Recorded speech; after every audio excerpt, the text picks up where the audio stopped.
When your toddler is sick with that awful cough and cold, you'd do anything to make them feel better. You find yourself reaching for the remedies you've always heard about, maybe the same things your parents did for you. But what if some of the most common treatments were actually making them worse? For toddlers with RSV, or respiratory syncytial virus, some loving, well-intentioned actions can lead straight to a hospital stay.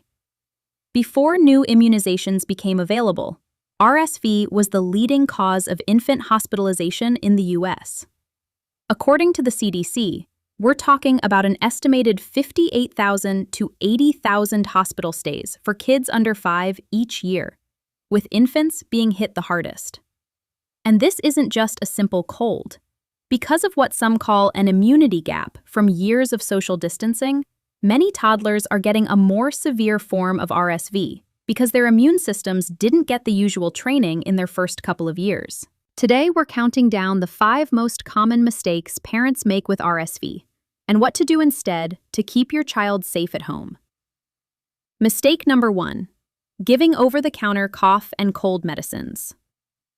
Let's start with a big one, and it's probably the most tempting: reaching for those over-the-counter cough and cold medicines. When your child is miserable and congested, it feels so logical. The boxes promise relief, but here's what they don't shout from the rooftops. These medicines are not recommended for young children. Here's the problem. The FDA explicitly warns against using them in children under 2, and many manufacturers now voluntarily label them with "do not use in children under 4 years of age." Why? Because ingredients like decongestants and antihistamines haven't been proven to work for RSV in little ones. And even worse, they can cause serious side effects. The FDA has received reports of convulsions, a racing heart, and even death in young children. These medicines don't treat the virus. They just mask the symptoms. And for a small child, the risks are just not worth it. So, what actually works? Let's focus on managing symptoms safely. First, push the fluids. Keeping your child hydrated is key because it thins out all that thick, sticky mucus RSV is famous for, making it easier for them to breathe. Second, if your child is over 1 year old, a little bit of honey has been shown to work better and more safely than many of those OTC cough syrups. A small spoonful can soothe an irritated throat. Just remember, never give honey to a baby under 1. And finally, for fever or pain, you can turn to acetaminophen or ibuprofen, as long as your child is old enough. That's over 2 months for acetaminophen and over 6 months for ibuprofen.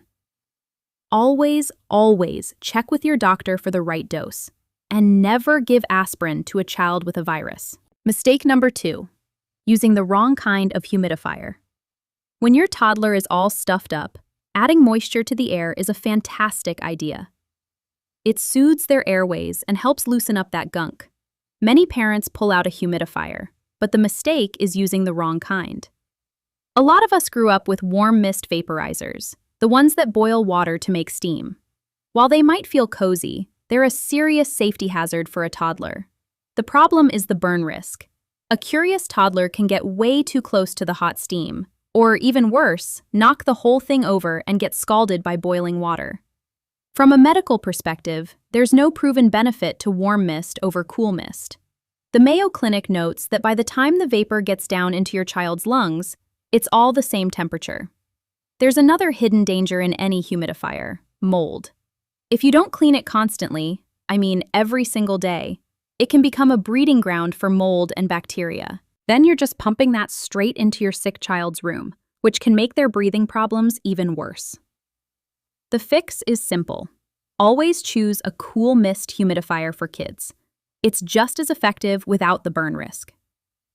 To keep mold away, use distilled water instead of tap water, which has minerals that can help bacteria grow. And be religious about cleaning it daily. A clean, cool mist humidifier is one of the best tools you can have. Mistake number 3: being too aggressive with nasal suctioning. RSV produces an unbelievable amount of thick, gooey mucus. Since toddlers pretty much only know how to breathe through their noses, This congestion makes breathing, eating, and sleeping a nightmare. So it's totally understandable to want to get it all out. But this leads to mistake number 3, going overboard with the suctioning. Some parents, trying to do the right thing, use a suction bulb or aspirator too often or push it too far into the nose. The problem is, this can damage the delicate lining of the nose, causing swelling and even bleeding. That just makes the congestion worse. Some studies suggest that overly aggressive suctioning can even cause a temporary dip in their oxygen levels or a slowed heart rate. Using a suction device more than 3 or 4 times a day can be too irritating. The right way to do it is to be gentle and strategic. The goal isn't to get every last drop of snot out. It's just to clear the way enough for them to eat and sleep. First, use some over-the-counter saline drops or spray to thin everything out. Let that sit for a minute. Then, use a simple bulb syringe or a nasal aspirator to gently suction the mucus at the front of the nostrils.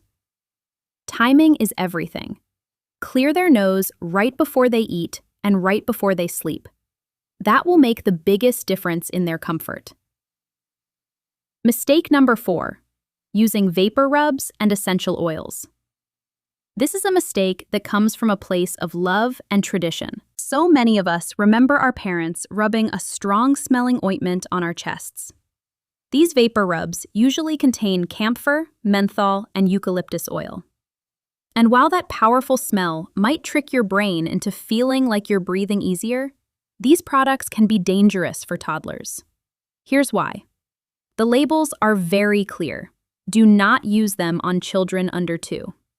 For a little one, ingredients like camphor can actually irritate their small airways, causing the body to produce even more mucus. If a toddler swallows even a tiny amount of camphor, it can be toxic and cause seizures. And you should never, ever put vapor rub in or under anyone's nose, adult or child. It can lead to a serious lung problem called lipid pneumonia. Essential oils are a similar story. Putting oils in a diffuser might seem like a good idea, but it's risky for a sick child. When those oils become airborne, the chemicals can directly irritate their sensitive lungs, possibly triggering a severe breathing crisis in a child who's already on the edge. The solution is easy. Just skip these products entirely for young kids with RSV. Stick to what we know is safe and actually works. A cool mist humidifier with plain water, gentle saline and suction, and plenty of fluids. Mistake number 5. Underestimating dehydration and fatigue. This last mistake is less about what you do and more about what you might miss. RSV makes it incredibly hard for a toddler to breathe and swallow at the same time. Their nose is clogged, their breathing is fast, and they just can't manage a bottle or breastfeed like they normally would. This creates a perfect storm for dehydration. You might see your child refusing to eat and just assume it's because they feel sick. But you might not realize it's the start of a dangerous cycle. Dehydration makes mucus thicker, which makes congestion worse, which makes it even harder to drink. The problem is, the early signs of dehydration are subtle, and it's a top reason kids with RSV land in the hospital. Many children are admitted not just because they need oxygen, but because they need an IV to get rehydrated. The solution is to become a hydration detective. Instead of pushing for a full feeding, switch to offering smaller amounts of fluid much more often. For babies, that means shorter, more frequent nursing sessions or smaller bottles. You can even offer breast milk or formula from a small syringe. For older toddlers, water or electrolyte drinks are great choices.